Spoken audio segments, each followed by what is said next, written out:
Барлығының үрейіне орай, ұшқыш қол сөмкесінде жоғарғы жәшіктерден жасырылған көптеген кісі өлтіру фотосуреттерін тапты. Бұл жаңалық барлығының жүрегін шымырлатты. Сонымен қатар ұшқыш әлі де ұшақты басқарып жатты. Жолаушылар қауіпсіздігі үшін және қылмыскердің әрекеттерін дәлелдеу үшін ер адам дереу ұшқышқа дәлелдемелерді ұсынды.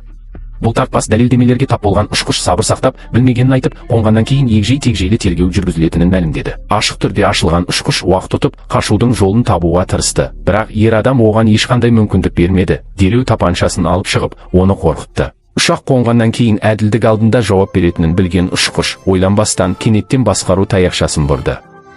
Басқарудан шығып кеткен ұшақ солға бұрылып, теңізге қарай тез құлап, кабинаны хаосқа батырды. Алайда капитанның әрекеттері өзі өлтірген әйелдің елесін батылдатты. Ол жолаушыны ұстап алып, капитанды мойнынан ұстап, басқалардың көмегімен кабинадан шығаруға мәжбүр етті. Екінші ұшқыш ұшақты бірден басқарды, ал капитан да басылды.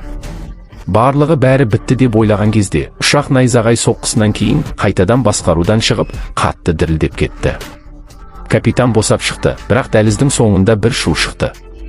Нәрестені ұстап тұрған әйел қайтадан пайда болып, капитанға баяу жақындады. Қорыққан капитан бозарып, артқа сүрінді. Бірақ ол артына бұрылғанда өзін сансыз елестердің қоршауында тапты. Әрбір елестің бет әлпеті қорқынышты еді. Ал үлкен үрей капитанды түсініксіз түрде кекештенуге мәжбүр етті. Бұл оның кінәсі емес, және оларды әдейі өлтірмегенін қайта-қайта айтып, алғашқы өлімдер жай ғана кездейсоқтық деп мәлімдеді. Бірақ оның түсіндірмелері сансыз кекшіл рухтардың алдында өте әлсіз болып көрінді. Капитан өзінің қатты қорқынышында ақыры шындықты ашты. Ол азғын фетишті мойындады, өмір сүру үшін күресін бақылауға деген құштарлық. Уақыт өте келе бұл бұрмаланған ләззат күшейе түсті. Ол бейтаныс әйелдермен белсенді түрде кездесе бастады. Содан кейін оларды қатыгездікпен өлтіре бастады.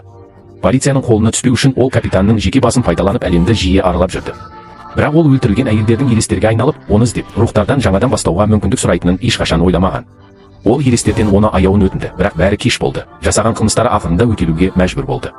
Капитан мылтық атылғаннан кейін суық жерден баяу көтерілді, бірақ оның денесі жансыз жатқанын көрді.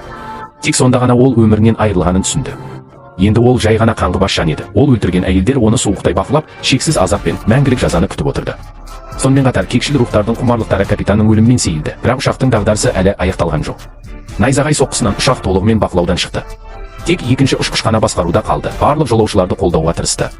Ол тек қауіпсіздік белдігін мықтап байлап, бақылауды сақтауға тырысты.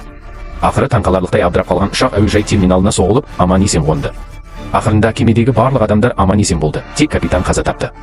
Әрине, барлық зұлым адамдар ақырында қылмыстар үшін жойылады. Фильм осымен аяқталады. Контент жасау қиын жұмыс, ұнатуларыңызды қойыңыздар. Келесі жолы қайта көріскенше күтемін.